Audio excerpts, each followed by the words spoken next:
Salam, bugün işlədiyimiz kimya ixtisası üzrə müəllim imtahanına güvən MİQ 2026-nın suallarını işləyirik. İzahlarımıza başlayaq.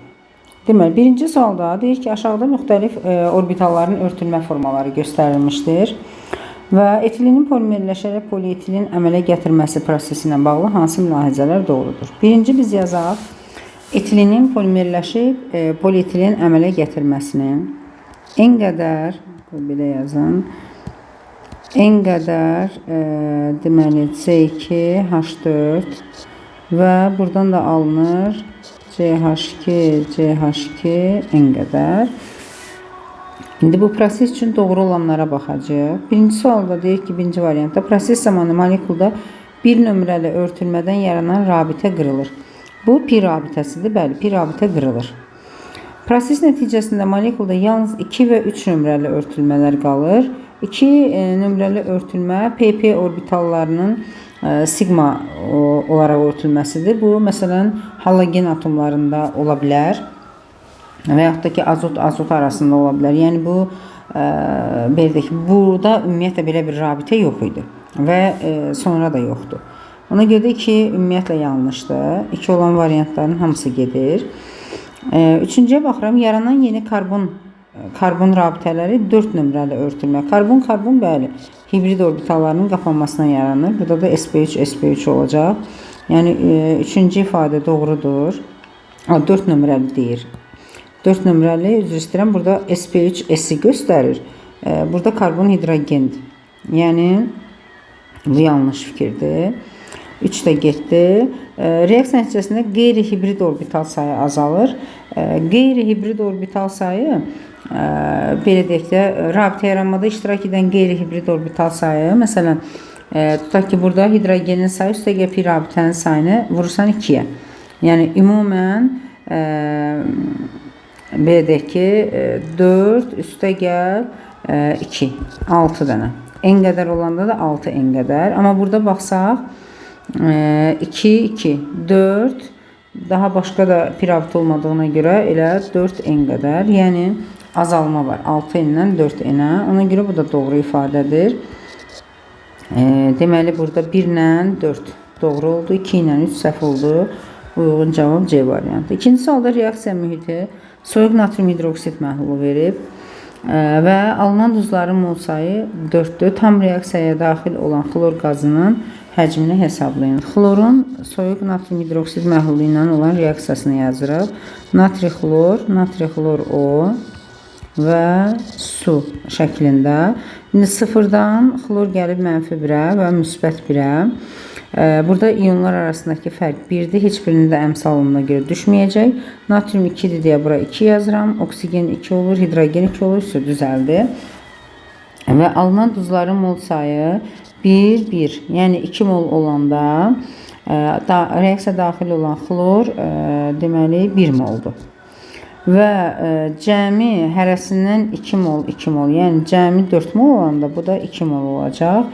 Yəni A bərabər olur 2 mol, yəni 44,8 litr normal şəraitdir. Maddə üçün doğru olan ifadələri deyir, müəyyənləşdirin. Bu hissəsi, bu COOH hissəsidir. Bu hissə. Sonra burada COH-a birləşən karbona OH qrupası birləşib. Sonra bir dənə də hidrogeni var. Yanında bu hidrogen və bir dənə də CH2 var. Bu nəyə uyğun gəlir? Süd turşusuna. Maddə üçün doğru olan ifadələri müəyyənləşdirin. Asimetrik karbonu var. Bəli, bu karbon asimetrikdir. 2 əsaslı turşudur, bir dənə karboksili var, 1 əsaslıdır. Yağ turşusudur, yox, süd turşusudur. Natrium hidroksidlə reaksiya daxil olur, bəli, turşu kimi turşu əsas reaksiyasına daxil olur. 1, 4, Y variantı. Keçdik 4-cü sualımıza. Elektrik cəryanını keçirən maddələri müəyyənləşdirin. Bərk kalium hidroksid kristal halda elektrik cəryanını keçirtmir. Ya ərintidə, ya suda məhlulda keçirilir. Qrafit, bəli, elektrik cəryanını keçirdir. Ərdilmiş, yəni maye kükürt istənilən halda elektrik cəryanını keçirtmir. Ərdilmiş kalsium xlorid, bəli, ərintidə və yaxud da ki, məhlulda keçirdir. Etil spirti elektrik cəryanını keçirtmir. Miski sulfatın suda məhlulu, bu da keçirdir. Yəni 2, 4, 6 uyğun olaraq C variantı. 5-ci sualımızda kalsium SO4 0,5 molda iyon rabitə sayı pi rabitə sayına. Burada belə deyək, kalsium oksigenlər vasitəsilə küfürdə birləşmiş olur. Bu da digər oksigenlər. 2 dənə pi rabitəsi var. 0,5 molunda da 2-nin 0,5'ə vuranda 1 mol eləyir. Sonra iyon rabitə sayı 1, 2'dir. Bunu da 0,5'ə vuranda bu da 1 eləyir. Yəni x ilə y bir-birinə bərabərdir. Cəmi də 2'yə bərabərdir. 6-cı sualda hansı maddələrin H-bronla reaksiyası məhsulu eynidir? Penten 1. Bax, belə yazaq. Penten 3, 4, 5, 1. Və hidrogeni çox olana, halogen də hidrogeni az olana birləşəcək. 2 qat rabitə açılacaq. Bu birinci. İkinciyə baxsaq, 2 metil buten 2. Buten, bu da 2. 2'yə də qoyaq metil. Sağdan sola getmiş olduq da, elə bil burada. 2 metil buten 2 və buna gətirib H-bron birləşdirəndə hidrogeni çox olana birləşəcək. Halogen də buradan birləşəcək. 2 qat rabitə açılacaq. Bu da başqa bir maddə. 2 metil buten 1. Buten 1 və 2 metil. Yenə də hidrogeni çox olana, halogen də hidrogeni az olana birləşir. 2 ilə 3 eyni maddədir. Yəni bizdən də bunu istəyir. 6-da Y variantı. Digərinə ehtiyac yoxdur. 7-ci sualda uyğunluğu müəyyənləşdirin. Karbon və silisiumlar reaksiya qabiliyyətinə görə. Yalnız karbonla girir. Yalnız silisiumla girir. Həm karbon, həm də silisiumla. Biz belə yazaq. Burada karbon, bu da silisium. Hansı karbonla gedir və yaxud da ki silisiumdan getmir şəklində, yəni uyğunlaşdıracağıq. Deməli, yalnız A variantına baxır da, məsələn, xlor. Xlor karbonla və silisiumla hansı ilə gedir? Tutaq ki, baxsaq. Deməli, buradan karbonla xlorun reaksiyası yoxdur. Jones deyirdi. Yəni, karbonla reaksiyası yoxdur. Amma silisiumla reaksiya daxil olur. Yəni, yalnız silisiumla belə çıxdı da 2'yə A. Sonra kalsiuma baxsaq, kalsium karbonla da gedir, kalsium karbid əminə gətirir və silisiumla da reaksiya daxil olur. Deməli, həm karbonla, həm də silisiumla. Ona görə də B variantı getdi bura. Sonra qatı nitrat turşusu. Qatı nitrat turşusu yalnız karbonla reaksiya girir, silisiumla reaksiyası yoxdur. Ona görə də yalnız karbon C variantı getsin bura. D-yə baxıram, hidrogen yenə silisiumla getmir, karbonla gedir. D-ni də yazaq bura. Sonra nə qaldı? Oksigenimiz. Oksigen də ki, həm karbonla gedir, həm də silisiumla gedir. Hər ikisi ilə Y variantı da getsin bura. Deməli, 1'ə C, D. 2'ye A, 3'e de B, Y. Şimdi baxaq, C, D. A, Y olmaz. C, D, A, D variantı. D variantı uyğundur. 8'də deməli, 8-ci sualımıza keçid eləyək. 8-ci sualımızda deməli, bizə həcm paylarını verir və birinci, ikinci qarşılanan orta molekyul kütləsini tapmaq lazımdır. Deməli, M orta 1 və yaxud da ki, M1 yazaq elə. M1 nəyə bərabərdir? 75'i vururam A'ya. Üzərinə gəlirəm 25'i vururam B'yə və bölürəm 100%. Bu M1. M2'də də deməli 25% A'dır. 25'i vururam A'ya. Üzərinə gəlirəm 75 vurulsun B. Yenə də bölünsün 100. Və deyir ki, birincinin ikinciyə nisbəti, hansı ki bunlar ixtisar gedir, bərabərdir 1,25'ə. İndi 75, 25 hamısını 25'ə bölə bilərik də. 25'ə bölsəm burada 3, burada 1, burada 1, burada da 3. Yəni 3A üstə gəl B, aşağıda isə A üstə gəl 3B bərabərdir 1,25. 3A üstə gəl B bərabərdir 1,25. A üstə gəl 3,75 B.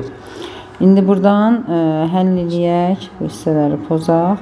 Həll eləyək, bunu tapaq. Deməli, 3,75'dən bu qaldı 0,75A bərabərdir 1,25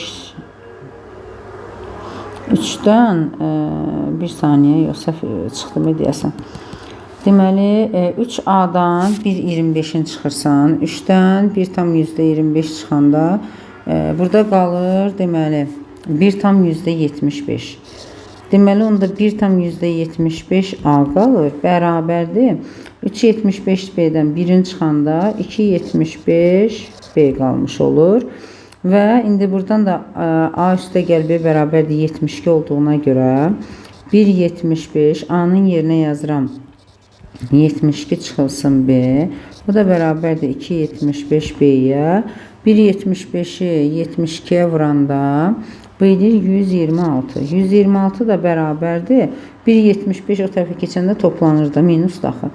Deməli 3, o da 1,5, 4,5 əgər düz hesabladımsa. 2,75 üstə gəl 1,75. Bu da bərabər olur. 4,5 B-yə. İndi buradan B-ni tapaq. 126 bölünsün 4,5. Bu da edir 28. İndi B qazının nisbi molekul kütləsini istəyirdi. Cavab olur 28. Keçdik 9-cu sualımıza. Deyir, hansı halda məhlulun pH-ı artar? Deməli, birincidə deyir ki, sülfat turşusu məhluluna tədricən natrium OH əlavə edir. Natrium OH əlavə etdikcə qələvi mühit artır. Qələvi mühitdə də bilirik ki, pH getdikcə yuxarıya qalxır da, yəni 7-dən yüksək olur. Ona görə də burada artar. Mis-2 nitrat məhlulunun elektroliz zamanı, mis-2 nitratın elektrolizindən yazaq, mis-2 nitratın elektrolizindən, suda məhlulun elektrolizidir, plus su yazaq. Katodda mis, anodda oksigen, məhlulda da qalır nitrat turşusu. Turşu əmələ gəldikcə pH azalır. Ona görə burada artmaz. Xorek duzu məhlulunun elektroliz zamanı, natrium xloridin məhlulunun elektroliz zamanı, katodda hidrogen, anodda xlor, məhlulda da qələvi alınır və neytraldan qələviyə keçirdikcə pH artmış olur. Deməli 1 ilə 3 uyğun olaraq A variantı. 10-cu sualda deyir, hansı reaksiyada karbon atomlarının hibridləşmə vəziyyəti dəyişmir? Məsələn, burada H-nin iştirakında sadəcə əvəzləmə gedir və C2H5 xlor vəziyyətinə keçir. Hibrid vəziyyət dəyişmir. Elə A variantı budur. Digərlərində birləşmə olduğuna görə sp2-nin sp3-ə çevrilməsi də baş verir. Ona görə də hamısında dəyişəcək. 11-ci sualda hansı maddənin sinif arası izomeri yoxdur? Baxaq, deməli, qarışqa turşusu. Qarışqa turşusu metakarbon turşuları mürəkkəb efirlə sinif arası izomeridir, amma ən azından gələk 2 dənə karbonun olsun. Qarışqa turşusunun ona görə sinif arası izomeri yoxdur. Sonra etanol dimetil efiri olaraq, sadə efir olaraq izomeri var. Etilen alkinlər sikl alkanlarla sinif arası izomeridir. Bu da ən az 3 karbon olmalıdır. Ona görə etilenin yoxdur. 1, 3 ya B ya da C variantı olacaq. Propinə baxırıq. Asetilenlər alkadiyenlərlə izomeridir və 3 dənə karbon olmalıdır. Ona görə bunun izomeri var. Deməli 1, 3, 5 oldu cavab. Formaldehid, aldehidlər ketonlarla sinif arası izomeridir və 3 dənə ən azı karbon olmalıdır. Formaldehiddə 1 dənəsi var. Ona görə elə 5 də doğrudur. 1, 3, 5, 11-də də B variantı. Gəldik 12-ci sualımıza. Bu hissələrini pozaq. Deməli, 60 qram kuprum oksid hidrogenlə reduksiya olunur. Reaksiyanı biz də yazaq. Kuprum oksid üstə gəl H2, 1-in 1-ə gedir zaten reaksiya. Natamam reduksiya. Natamam reduksiya nədir? Yəni, B-də kuprum oksidin hamısı reduksiyaya uğramır. Başlanğıc, səhv tarazlıq yazıram. 60 qram var. Tutaq ki, bunun x molu reduksiyaya uğrayır. Ümumiyyətlə tənasüblə tapaq, çünki 60-dan 50-yə düşübsə bərk qalıq. Deməli ki, burada 10 qram azalma var. Bərk qalıqdakı azalma da nədir? Kuprum oksiddən kupruma keçiddir. Yəni 80-dən 64-ə düşür. 80 qram 64-ə düşəndə nə qədər azalma baş verir? 16 qram azalma baş verir. Amma burada 10 qram azalmadır. Görək nə qədər kuprum oksid sərf olunub. 80, 16, 1, 5... X də bərabər olur 50. Yəni 60-ın 50 qramı sərf olunur, 10 qram artıq qalıb. Və bu zaman 50 sərf olunanda nə qədər mis alınıb? Yəqin ki, 40 qram mis alınacaq. Çünki 80-dən əgər 64 qram alınırsa, 50-dən də hər hansı bir x yazaq. İndi hesablayayım, bir saniyə, hər ehtimala sübut olaraq əlimizdə olsun. 50-ni vururam 64-ə bölürəm 80-ə, bu da eləyir 40 qram, yəni tamamilə doğrudur. Deməli 40 qramda kuprumumuz əmələ gəlir. Bərk qalıqda oksidin kütlə payını hesablayın. Bərk qalığımız budur, oksidimiz 10 qramdır, bərk qalığımız ümumi 50 qramdır. 10 50-nin neçə faizini təşkil edir? Təbii ki 20 faizini təşkil eləmiş olur. Uyğun cavab 12-də də C variantı. 13-cü sualda spirtimizi verib X, Y, Z olaraq kuprumu ilə oksidləşmə məhsulu propanal aldehiddirsə, deməli ki, bu birli spirt imiş. Butanondursa, deməli ki, bu ikili spirt imiş. Və adi şəraitdə oksidləşmirsə, deməli bu da üçlü spirt imiş. Və X, Y, Z-i müəyyənləşdirin. Deməli, propanol 1, bəli, 2 olmaz, 2 olmaz. A, C, Y ola bilər. Sonra butanol 2. Bu da olar, bu da olar, bu da olmaz. Və 2 metil propanol 2. Bu olar, bu olmaz. Ona görə bu variantda gedir. Uyğun cavab A variantı. 14-cü sualımızda deməli 1-ci, 2-ci, 3-cü qablarda kuprum SO4 məhlullarına A, B, C metallarına hazırlanmış lövhələr daxil edilir. Müəyyən müddət sonra metal lövhənin üzəri rəngli təbəqə ilə örtülür və kütləsi dəyişir. Deməli A kuprumdan daha aktivdir. Kuprumu çıxardır. İkinci qabda şiddətli qaz qabarcıqları ayrılır. Deməli ki, bu lap aktiv metaldır. Onda B A-dan da aktivdir. Və qaz qabarcığı, yəni hidrogen çıxır və məhlulda tədricən göy rəngli çöküntü yaranır. Kuprum hidroksidi, yəni qələvi metaldır. Qələvi əmələ gətirir, sonra da o göy rəngli kuprum hidroksid çöküntüsünə çevrilir. Üçüncü qabda isə nə lövhənin kütləsində, nə məhlulun rəngində heç bir dəyişiklik müşahidə olunmur. Deməli ki, bu kuprumdan passivdir. Və məhluldan sərbəst mis metalı almaq üçün hansı metaldan istifadə eləmək olar? Ancaq A-dan istifadə eləmək olar. Çünki digərində kuprum hidroksid çöküntüsü alındığına görə, yəni oradan metal yox, metalın hidroksidi alınır. Amma A-dan metal ala bilirsən. Deməli 14-də də C variantı uyğun olaraq. Gəldik 15-ci sualımızda. 15-ci sualımızda deyir, aşağıda termokimyəvi tənliklər verilib. 3 dənə tənlik verilib və bizdən də istəyir ki, metan qazı su buxarı alınmaqla yandıqda. Burada görsən mayedir. Amma bizə deyir su buxarı alınmaqla. Yəni metan üstəgəl 2 oksigen alınır, CO2 üstəgəl 2 mol su, amma buxar, yəni qaz. Və buradakı B-da bərki yox, buxarı göstərir. Bu zaman nə qədər istiliyə ayrılar? Biz hər birinin əmələ gəlmə hissini üzərinə yazaraq hesablaya bilərik. Məsələn, suyun 1 molunun bizə nə verir? Mayedən buxara. Yəni bizim əsas reaksiyamız budur. Onda birinci reaksiyan olduğu kimi saxlayıram. Metan, belə yazam. Metan üstəgəl 2 oksigen alındı, CO2 üstəgəl 2 su, maye üstəgəl 890. Sonra bizim əsas reaksiyamızda deməli burada su buxar halında olmalıdır. Burada da su buxardır, amma 1 moldur. Bizdə isə 2 mol olmalıdır. Onda reaksiyanı 2-yə vururam. H2O maye alınır, 2H2O buxar və minus 44 olur, minus 88. Burayla da qurtardıq və buradakı metan qazı və digər metan qazı ilə. İndi görək, buradan metan qazının əmələ gəlməsini göstərib də. Burada sadəcə qrafitdən hidrogen, bu reaksiyada sadəcə əmələ gəlməni tapa bilərik, başqa heç bir şey. Metan qazının əmələ gəlməsi ilə 75-dir. Deməli, ikincidə metanın əmələ gəlməsini soruşurdu, bu 75-dir. Bu reaksiyalardan biridir. Yəni cavab ya A, ya C, ya da Y variantı olmalıdır. Bunlar getdi. Sonra indi bu reaksiyanın istiliyi effektini tapaq. Deməli, və reaksiyanı ortadan bölürəm. Eyni oxşar olanlar gedəcək. Buradan mayelər gedir və yerdə qalan hissə elə bizə yuxarıda lazım olan hissədir. Onda reaksiyanın istilik effekti, məsələn Q yazaq da bura. Reaksiyanın istilik effekti buna qədər ki mərhələlərin cəminə bərabərdir. Müsbət 890 minus 88.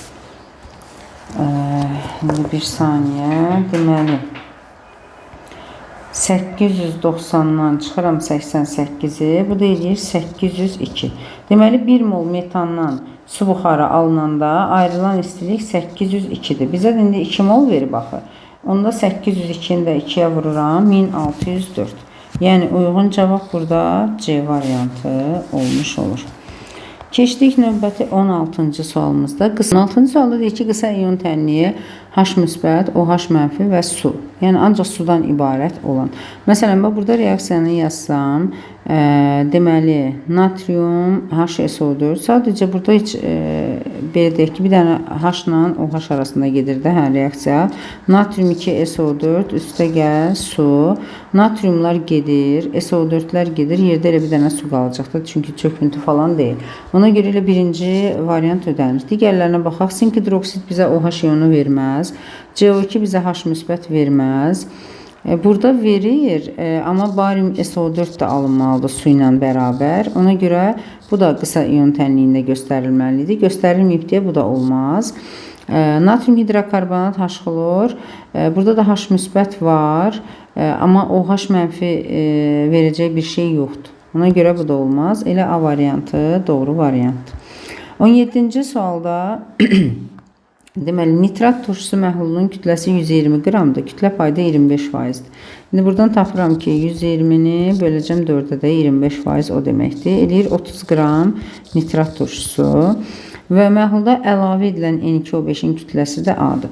Deməli, 30 qram nitrat turşusu varsa, burada 90 qram da su var. Bu da eləyir 5 mol su. Və N2O5 üzərinə deyir ki, qabdakı məhlulu susuz nitrat turşusuna çevirir. Yəni, bütün suyu qurutmaq lazımdır.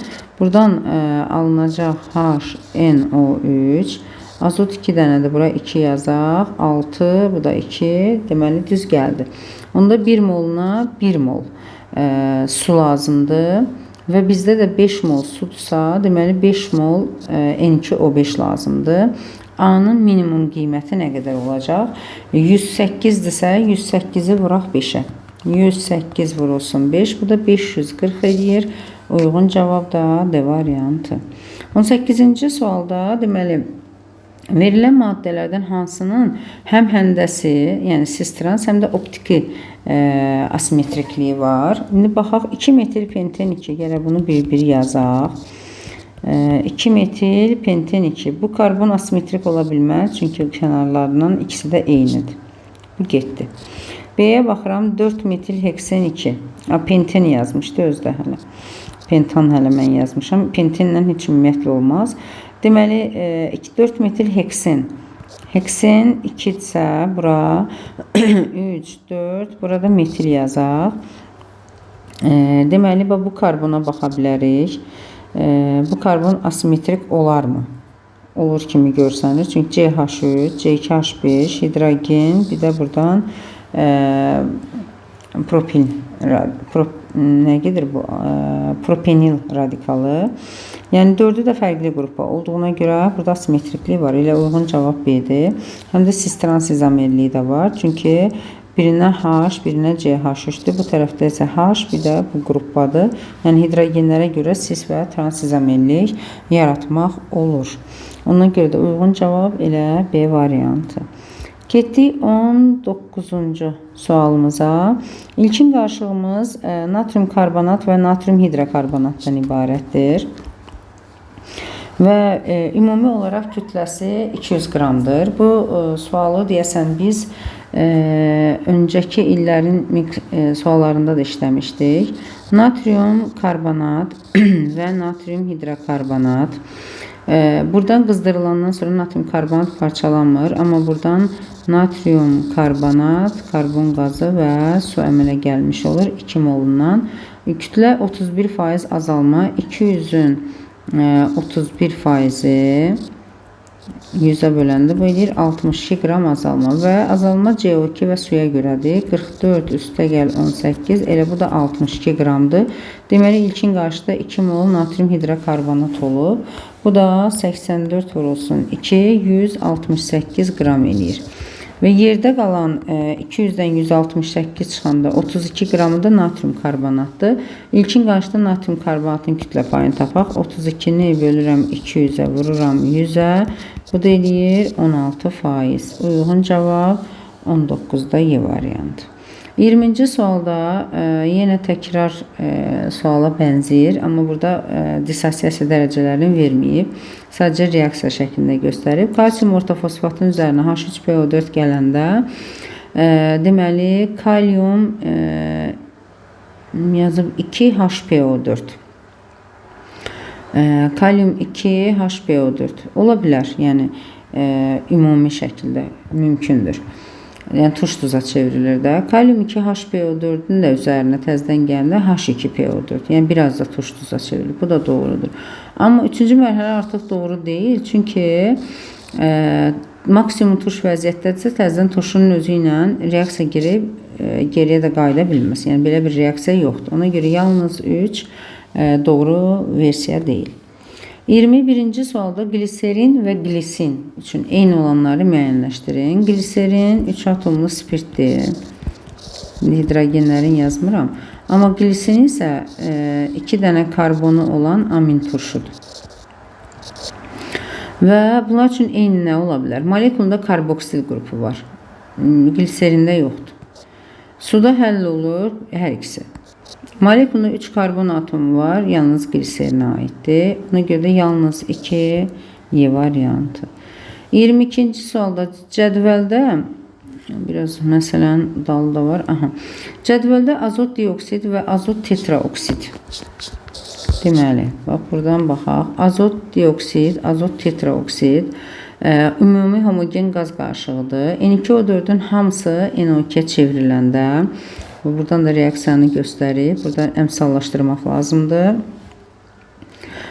Hamısı çevriləndə N2O4 nə qədər imişsə, məsələn, bu X, bu da Y moldursa, bu Y moldan 2Y qədər NO2 alınır və ilkin qarışığa görə mol sayının artma faizi 20%-dir.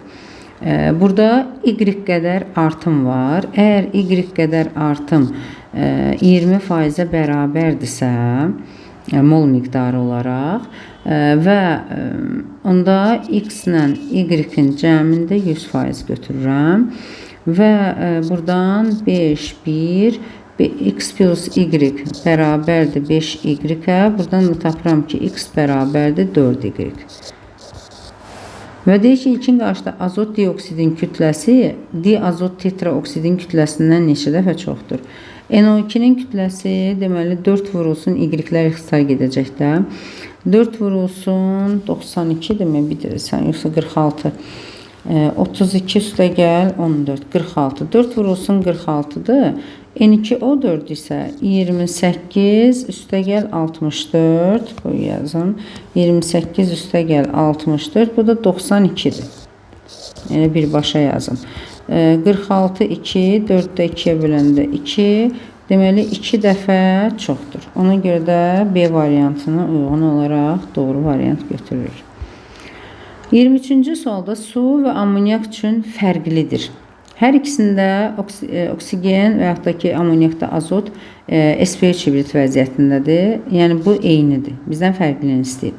Molekulandakı rabitə sayı birində 2-dir, birində 3-dür. Elə bu fərqlidir.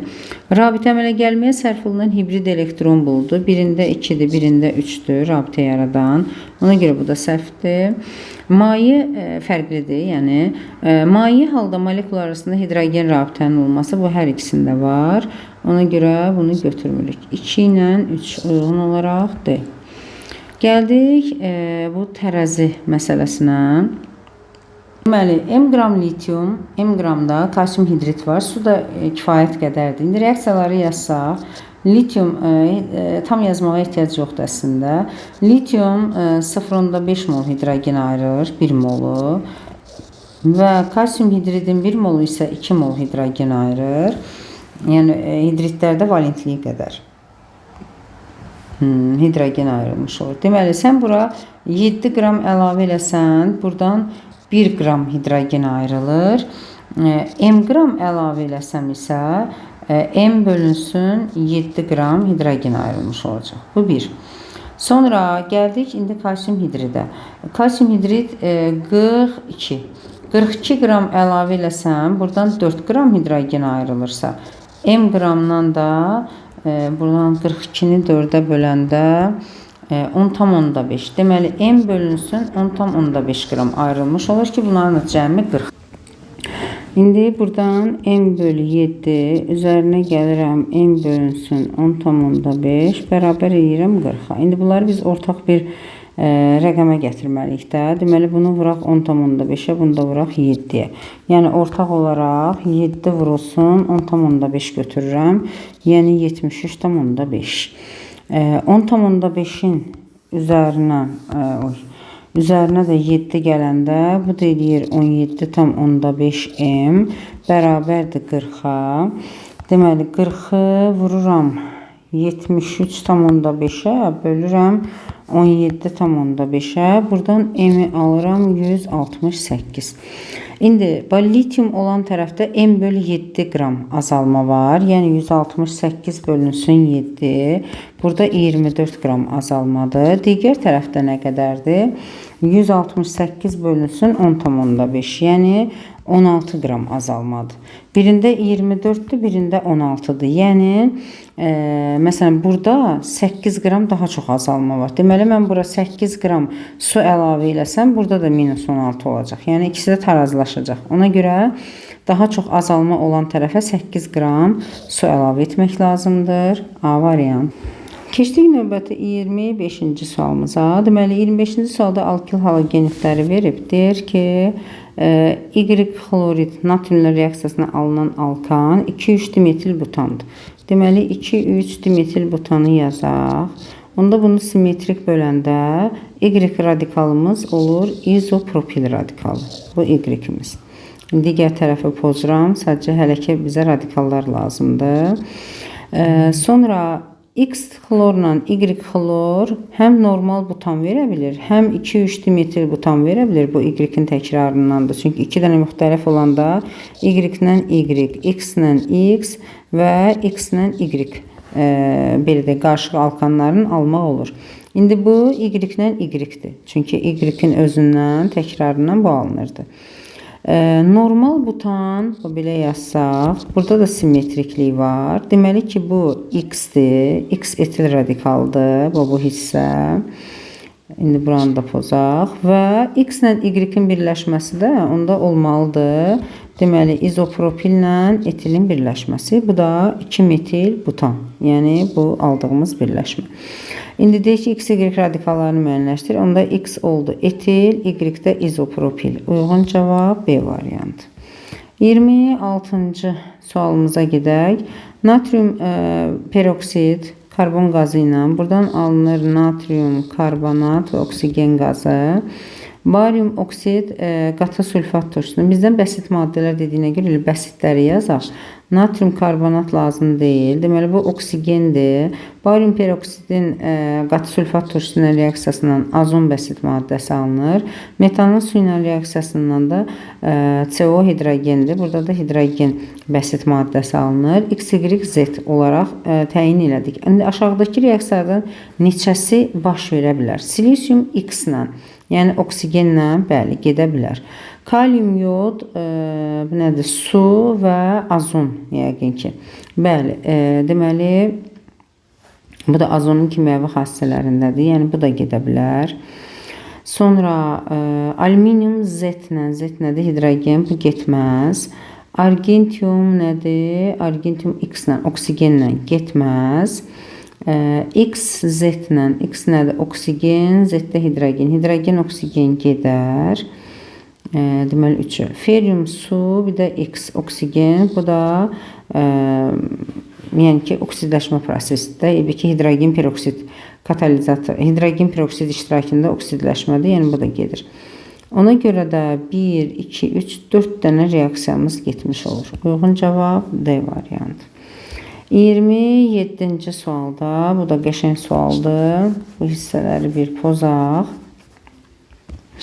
Deməli, deyir ki, 10 mol metan, 17 molda oksigen var və bunlar arasında reaksiya axıra qədər gedir. Və nəticədə CO, CO2 və su alınır. Deməli, həm natamam yanma, həm də tam yanma baş verir. Onda metanın oksigenlə reaksiyasından CO2 və suyun alındığı reaksiyanı yazaq. Metanın oksigenlə reaksiyasından CO və suyun alındığı reaksiyaları yazaq. İndi bunu əmsallaşdırsaq 1, 2. Bu tərəfinə də deməli burada 2 yazsaq hidrogen düzəldi, 3 oksigendir. Bu da 1,5 mol oksigen eləyir. Deməli x mol, bunu da götürək y mol. Ümumi x ilə y-in cəmi 10-dur. Yəni 10 mol metan var. Və bura 2x, bu da 1,5 y. 2x üstə gəl 1,5 y, bu da 17 moldur. Və buranı 2-yə vursaq, x-lər getdi, 0,5 y bərabərdir. 20-dən də 17 çıxanda 3. Və y bərabərdir 6-ya. Y 6-dırsa cəmi x ilə y axı 10 idi. Bunda x də 4 olur. Deməli 4 mol burada sərf olunub. Y mol, yəni 6 mol da burada sərf olunub. Və bizə nə deyir görək? Heç bir maddən artıq qalmır. Reaksiyaya daxil olan metanın neçə faizi tam oksidləşib? Tam oksidləşmə buradadır da, 10-undan 4-ü, yəni 40%. 4-ü bölürsən, 10-a vurursan 100-ə, 40%. Uyğun cavab A variantı. 28-ci sualda deyir, hansı reaksiyadan alınan məhsullar doğru verilməmişdir? Deməli, birincidə kuprum nitratın parçalanması doğrudur. Natrium nitratdan nitrit oksigen doğrudur. Argentium NO2 oksigen doğrudur. Burada kalium nitrit və oksigen alınmalıydı. Ona görə bu səhvdir. Uyğun cavab D variantı. Deməli, növbəti 29-cu sualımızda bizə deyir ki, uyğunluğu müəyyənləşdirin. Makromolekülün əsas zəncirini təşkil edən elementlər. Karbon oksigen. Karbon oksigenden ibarət olanlar sellulozadır, nişastadır, lafsandır. Karbon və azotdan ibarət olanlar zülaldır, sonra neylondur, sonra enantdır, kaprondur. Sonra yalnız karbondan ibarət olan digər poli olanlar, teflon falan. Bunlar da yalnız karbondur. İndi üzvü şüşə falan bunlar da yalnız karbondan ibarətdir. İndi karbonla oksigen, bax məsəl üçün lafsana aid edirik karbon oksigenə. Sonra karbon azota kapronu əlavə edirik. Onda yalnız karbonda teflon olacaq. Belə bir şey harda görürük? C variantında. 29-cu sual. Keçdik növbəti 30-cu sualımıza. Deməli, məhlul məsələsidir. Deyir ki, maddənin həll olma əmsalının temperaturdan asılılıq qrafiki verilib. 70 dərəcədə həmin maddənin x milli suda tam həll edilməsi ilə doymuş məhlul hazırlanır. Və burada 70 dərəcədə x milli suda tam həll edilməsinə doymuş məhlul alınır. 1000 suda maksimum 800 qram maddə həll olursa, x millidə doymuş məhlul alınması üçün nə qədər duz həll olub? Bu duzun kütləsini tapaq. Buradan ixtisar getsə 0,8, x-ə də vursam 0,8 x. Deməli, 70 dərəcədə bizim doymuş məhlulun içərisində 0,8 x qədər duzumuz var. X millidə suyumuz var. İndi bizə deyir ki, x milli suda tam həll edib doymuş məhlul azalır. Bu məhlul 30 dərəcəyə qədər soyudur. 30 dərəcəyə qədər soyudanda, əgər duzumuz 800 qram olarsa, bundan 200-ə düşür deyə 600-ü çökür. Və əgər 0,8 x-dirsə, onda bunu da 0,6 x-ə çökəcək. Çökən duzumuz da budur. Və həmin çökən duzu, yəni 0,6 x-i 30 dərəcə temperaturda yenidən tam həll edib doymuş məhlul almaq üçün 450 milli su lazımdır. İndi 30 dərəcədə bizə 1000 su 200 maddəni həll edirsə, 0,6 x maddəni də həll etmək üçün 450 su lazımdır və buradan da x-i hesablayıb tapacağıq. 1, 5. 5 ilə də 450 ixtisar gedəndə 90. Onda 90 bərabərdir. Elə bir 0.6x bərabərdir 90-a. Görək x nəyə bərabərdir? 90 bölü 0.6 bu da eləyir 150. Yəni 30-da da Y variantı.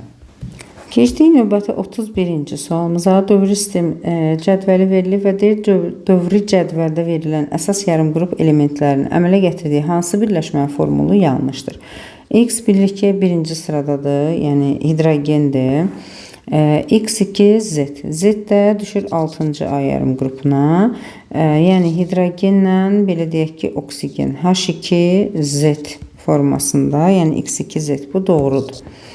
Sonra YL4. Y 4-cü qrupdadır. Məsələn, karbondur.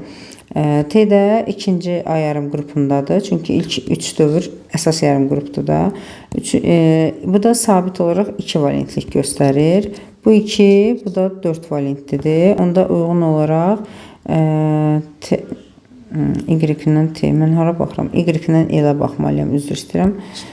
Y-dən L. L də 7-ci qrupdadır. Deməli, onda bu 4-cü qrupun yanında bu qrup nömrəsi böyük olan minimum valentliyi ilə çıxış eləsə, YL, bu 4-dür, bu 1, YL4. Deməli, bu da doğrudur. Sonra TZ. T sabit 2 valentlidir. Z-dəki 6-cı qrupdadır. Metalın yanında gələndə minimum 2 valentliyini göstərəcək. Onda TZ birləşməsi alınır. Bu da doğrudur. T ilə L-a baxsaq, T ilə L. T ikinci qrupdadır. L isə 7-ci qrupdadır. Onda bu 1 valentliyi olacaq. TL2 olmalıydı. Burada 3 yazıblar. Elə səhv olan budur. Digərinə də baxaq hər ehtimala. Y ilə X. Y 4-cü qrupdadır. X hidrogendir, 1-ci qrupdadır. Deməli, bura 4 yazılır. YX4 bu doğrudur. Deməli, D variantı yanlışdır. 32-ci sualda duzumuzu verib xrom hidrokso, neçə hidroksoxlorid, nəsə növü və adı. Əgər N böyükdür M olarsa, yəni məsəl üçün bu 2 olacaq, bu 1 olacaq da başqa nə yaza biləcək ki? 2-1. Deməli, olur əsasi duz, zaten bəllidir, əsasi duz olduğu OH-ından. Deməli, B və Y variantı gedir və oxuyanda 3 valentli xrom olduğu aydındır. Xrom 3 dihidroksoxlorid. Xrom 3, görə hansıdır? Dihidroksoxlorid. Uyğun cavab C variantı. Keçdik 33-cü. 33-cü sualımız deməli amin turşu sualıdır. A, B, özümüz taparıq onu. A, B və C amin turşularından alınan dipeptidlər və onların nisbi molekul kütlələri verilmişdir. İndi A ilə B-nin dipeptidi ümumi emeri bu nədir? Emer A üstəgəl 71-dir. Əslində burada nədir ki, dipeptid? Deməli, A ilə B-nin cəmindən 18 çıxmaq qədər olmalıdır da və A plus B minus 18-i bərabər eləyirəm A plus 75-ə. Buradan A'lar ixtisar gedir. B bərabər olur 71-in üzərinə 18 gələndə plus 18 eləyir 89. Deməli B 89-dur. Daha sonra burada deməli artıq B bəllidir də 89. Bunun dipeptidi 89 üstəgəl 85, yəni 174 qramdır. Və dipeptiddə də nə var? A ilə C-nin cəmi. Yəni A üstəgəl C çıxılsın 18. Buradan yazım. A üstəgəl C çıxılsın 18 bərabərdir 174. 174-ün üzərinə də 18 gələndə, yəni bu tərəfə çevirsəm, A ilə C-nin cəmi 192 edir. Sonra B ilə C-nin cəmi. B üstəgəl C çıxılsın 18. Bu da 188-ə bərabərdir. Və buradan yazım. Onda 188 üstəgəl 18 də B ilə C-nin cəmi olacaq. B-ni zaten 89 tapmışıq. Elə bura 89 yazaq. Onda 188 üstəgəl 18 çıxılsın 89. Buradan da C-ni tapırıq 117. C oldu 117. Onu da gətirib yerinə qoysaq buradan A-nı da taparıq. 192-dən 117-ni çıxıram. A olur 75. Yəni hər birini uyğun olaraq tapdıq. Deyir A, B, C amin turşuların nisbi molekul kütlələrinin cəmini hesabla. Deməli 192 üstə gəl A-la C-nin cəmidir. Elə birbaşa yazdım. Üstə gəl 89. 192-nin üzərinə 89 gələndə 281 eləyir. Uyğun cavab da A variantı. Yəni bunları heç ayrı-ayrılıqda tapmasaq da olardı. Elə bu və 89 bir yerdə cəmləmək olar. 34-cü suala gəldik. Kalium permanganat H-xlor və xlor kalium hidroksid. Deməli, buradan aşağısından yazımda kalium xlorid, mangan 2 xlorid, xlor və su alınır. Xlorun kalium hidroksidlə isti məhlulun reaksiyasından kalium xlor O3 və su alınır. Deməli, bu 6-dır, bu 3-dür. Artıq əzbərdən gedir. 5, 6 hidrogen varsa, bu da 3. İndi digərlərini bilmirəm. İndi görək lazımdır mı bizə. Deməli, Euler-Venn diaqramına uyğunlaşdıraq. Disproporsiya, yəni öz-özünə oksidləşmə reaksiyasıdır. Öz-özünə nədir? Bir oksidləşmə dərəcəsindən eyni element 2 müxtəlif oksidləşmə dərəcəsinə gedir. Yəni düzünə 2 hərfi kimi. Bu da deməli aiddir ikinci, yəni kalium hidroksidi olan reaksiyaya. Ona görə biri aid edirəm bura. Sonra növbəti də bizə deyir ki, reaksiya məhsullarından biri sudur. Hər ikisində su var. Yəni buradan görsənir ki, hər ikisində su var. Ona görə ortaya yazıram 2-ni. Sonra reaksiya oksigenli turşunun duzu alınır. Məsələn, burada oksigenli turşu duzu yoxdur, amma burada var. Ona görə 3-ü də aid edirəm bura. Sonra molekular arası oksidləşmə reduksiyasıdır. Bu 4 bura aiddir. Və oksidləşdiricinin 1 molu 5 elektron qəbul edir. İndi görək buradan elektron balansı quraq. Görək hansına, hər ikisinə aiddir, yoxsa yalnız birinə aiddir. Deməli, buradan xlor -1-dən gəlib 2 dənə xlor 0 vəziyyətinə, digər duzlarda dəyişməyib. Çünki mangan -7-dən deməli gəlir mangan -2 vəziyyətinə. Burada 1, burada da 5, 5, 1. Yəni alınan verilən elektronlar 5 elektrondur. Bu uyğundur. İndi 5-i yazaq xlorun qarşısına. 1-i yazırıq manganın qarşısına.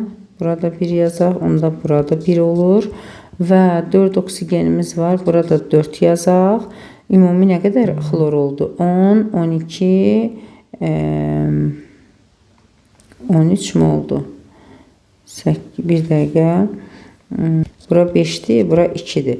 Onda manganın qarşısına 2, bura 2, burada 2 yazılırıq. 10, 14, 16 dənə xlorumuz var. Bura 6, onda burada 8 olacaq. Və indi nə deyir? Deməli, alınan verilən elektronlar 2 molu oksidləşdirici kalium permanganatdır da 2 molu 10 mol elektron veribsə, 1 molu qəbul edibsə, 1 molu 5 elektron qəbul edir. Bu doğrudur. İndi gərinə gələk. 2 xlor 0-dan gəlib xlor -1-ə və xlor 0-dan gəlib xlor -5 vəziyyətinə. 0-dan 1-ə gələndə 1, 5-ə gələndə 5, 5, 1. Və 5-i yazırıq kalium xlora, 1-i yazdıq kalium xlorata. Burada oksidləşdirici, deməli, oksidləşdirici də, reduksiya edici də elə xlordur. Və oksidləşdirici olan, yəni çoxdan aza gedən həmin bu xlora uyğun gəlir. Yəni bir dənəsi, belə deyək ki, 1 elektron almış olur. Reduksiya edicinin də bir dənəsi 5 elektron almış olur. Ümumilik 5 elektron vermiş olur. Yəni, belə deyək, 6 dənə ki, xlor atomu var.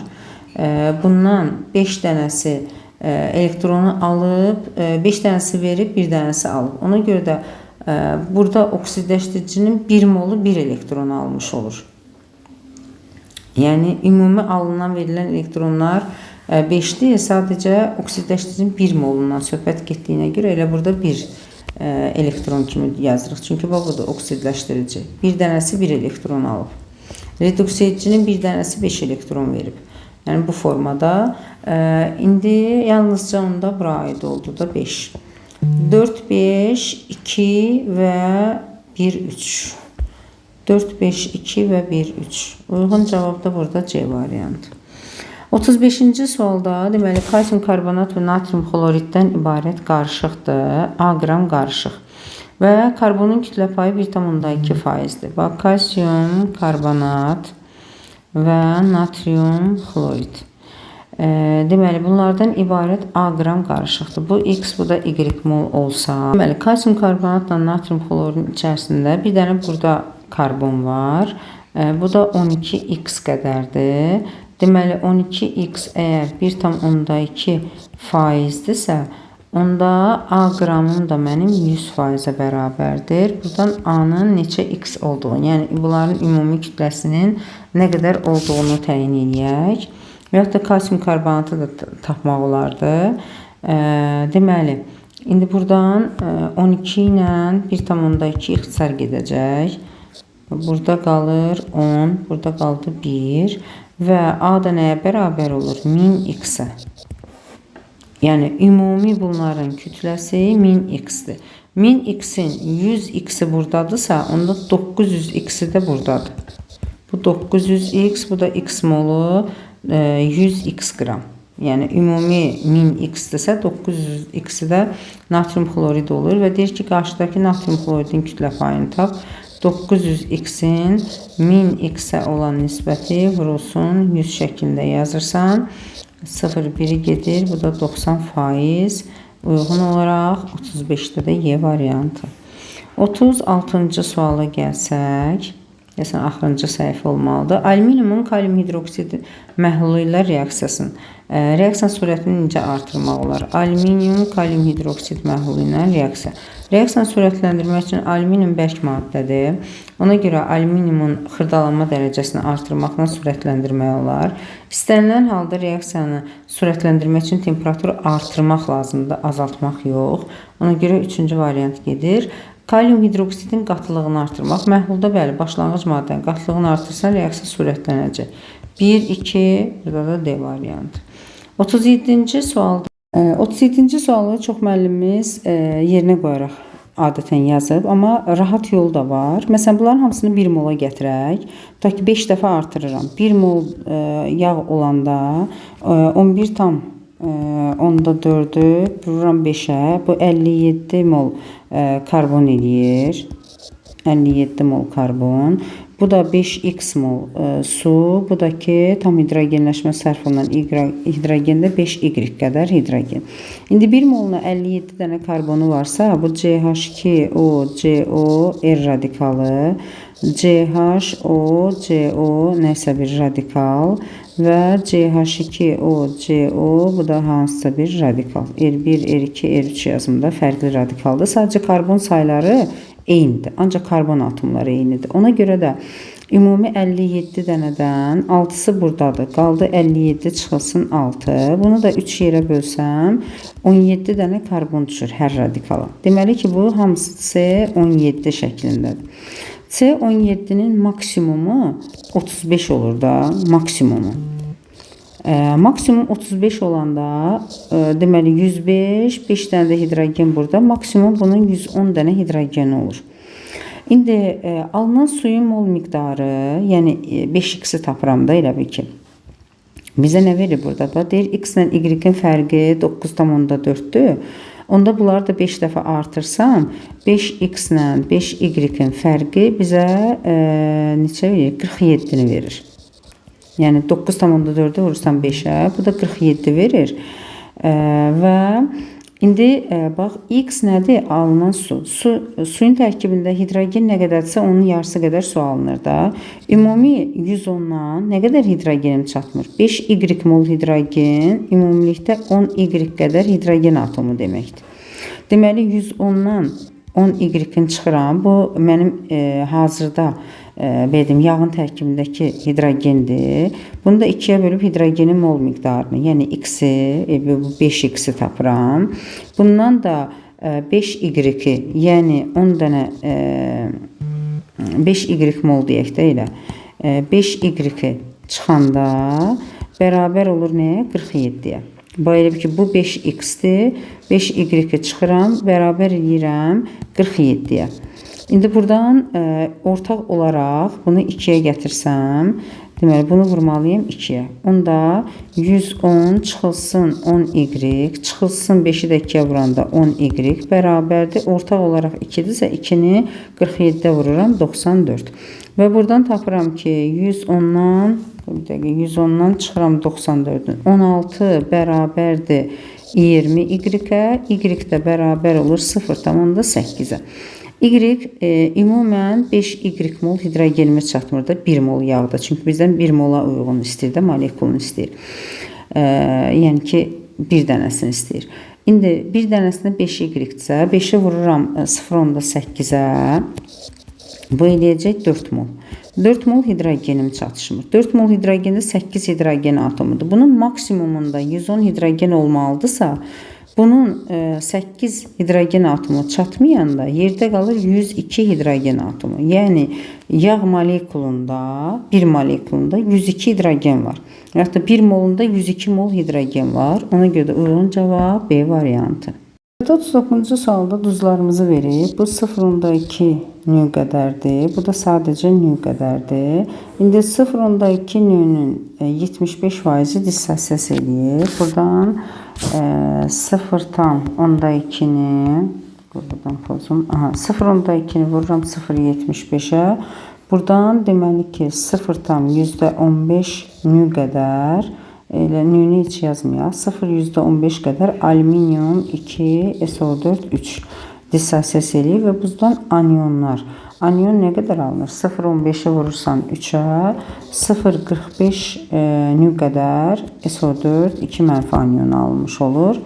İndi 0,45 N-in yerinə yazıram 0,45 və buradan 0,45-i də 2-yə vuranda deməli ki 0,9 anion da burada alınır. Görə nə qədər dissosiyasıdır? Növdən növ, yəni 1 mol alınmalıydı. 1 növ qədər.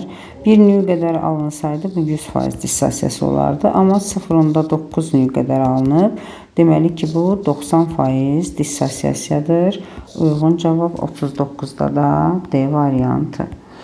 Gəldik 40-cı sualımıza. Benzol həlqəsində deməli 3 metil qrupu olan izomerlərin monoxlorlaşma reaksiyasından ancaq həlqədəki hidrogenlərin əvəzlənməsi ilə müxtəlif növ məhsullar alınır. Ancaq həlqədəki. İndi birinciyə baxırıq. 1,3,5 trimetil benzol. Benzolu yazdıq. 1,3,5 1,3,5 vəziyyətində deməli birləşdirdik. İndi 1,3,5 vəziyyətində birləşdirəndə müxtəlif növ görə neçə dənə monoxlorlu törəmə sayı almış oluruq. Ancaq buradakıları bu CH-larda əvəzləmə eləyəcək. Çünki deyir həlqədəki hidrogenləri, yəni radikaldakı bu CH3-dərdəki bizə lazım deyil. Hansını xlorla əvəz edirsənsə əvəzlə eyni ad alınır. İstəyirsən bunu yox, bunu əvəzlə, istəyirsən digərində əvəzlə, fərqi yoxdur. İstənilən halda bir cürə sadəcə almaq mümkündür. Yəni bu belə. İkinciyə baxsaq 1, 2, 4 trimetil benzol. Benzolu yazaq. 1, 2, bu da 4 trimetil benzol. İndi burada bura birləşdirmiş olsaq əgər buradakı hidrogende belə deyək, xlorunu əvəzləmiş olsaq, bu bir izomer. Çünki adlar fərqli oxunacaq da. Burada məsələn 1, 2, 3, 4, 5. Bu tərəfdən nömrələsək görək, hansını da qısa alırıq. 1, 2, 3, 4, 5. Eyni şey alınır. Ona görə də elə digərindən, yaxından yaxına prinsipini qorumuş olaq. Yaxın radikaldan yaxın radikala doğru. Deməli 1, 2, 3, 4, 5 şəklində yazaq. Deməli 3 xlor və həmin bu birləşmə. İndi daha sonra xloru buradan qopardıram. Buradakini əvəzləyirəm. Burada C xlor şəklində yazıram. Bu zamanda yenə 1, 2, 3, 4, 5 eyni nömrəlsəm 4 xlor şəklində olur. Bu da ikinci zamir. Yəni adları fərqli olduğuna görə və buradakını hidrogeni xlorla əvəzləsəm, bu səfər də nömrələməni içərdən bu tərəfə doğru aparmalıyam. 1, 2, 3, 4, 5 şəklində. 5 bu da 6 yazaq. Burada da 3 xlor olur. Yəni birində 5 xlor, sonra neçə oldu? 1, 2, 3, 4 xlor, bu da 3 xlor. Yəni 3 cürə fərqli izomer alınmış oldu, törəmə alınmış oldu. Bu da belə. Sonra axırıncıya baxaq, üçüncümüzə. Deməli 1, 2, 3. 1, 2, bu da 3 versiyasında. Bura bir də bura qalır. İndi bax, bura ilə bura eyni şeydir. Çünki bax 1, 2, 3, 4 gəlir belə düşür. Və yaxud da ki, əgər buradan yazmışamsa, onda 1, 2, 3, 4 yenə də 4-ə düşür də. Yəni halogen 4-cüyə birləşir. Ona görə bunlar ikisi də eyni izomerdir.